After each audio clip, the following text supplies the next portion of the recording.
अतिशय चांगल्या पद्धतीनं आपल्या तालुक्यातल्या समाजाचे एकत्रीकरण करण्याचा आणि त्या माध्यमातून एकंदरीत समाजाच्या अडीअडचणी असतील किंवा समाजाचे वेगवेगळे प्रश्न असतील ते सोडवण्याच्या दृष्टीकोनातून आणि कारण अलीकडच्या काळामध्ये आपण बघतो जर समाज आपला एकसंघ असेल तरच आपल्याला त्या पद्धतीनं आपल्याला समाजामध्ये स्थान पाहिजे त्या पद्धतीनं हे स्थान मिळत असतं आणि त्या दृष्टीनं आणि समाजाची जर प्रगती व्हायची असेल समाजाची तरुण पिढी जर पुढं जायची असेल तर समाज हा एकत्रीकरण करून ज्या मुलाला प्रोत्साहन देईल जो आपल्या समाजातला अडचणीतला वंचित जो मुलगा आहे जो आर्थिकदृष्ट्या असक्षम आहे त्या मुलाला आपण मदत करून त्याला सक्षम करणं आणि समाजातल्या नव्या पिढीला हे पुढे घेऊन जाणं हे काम ह्या सगळ्या समाज आपल्या सेवा संस्थेच्या माध्यमातून भविष्य काळामध्ये सुद्धा व्हावं। आज समाजोपयोगी रक्तदान शिबिर आपण या ठिकाणी आयोजित केले। मध्यंतरीच्या काळामध्ये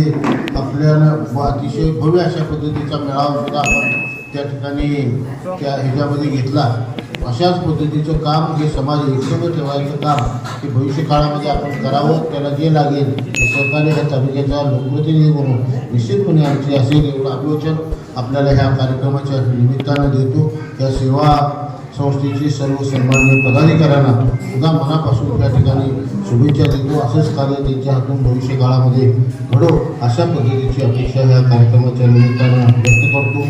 स्वर्गीय विष्णुपंत दादरे यांच्या स्मृतीला वंदन करतो आणि मी थांबतो। जय हिंद जय महाराष्ट्र।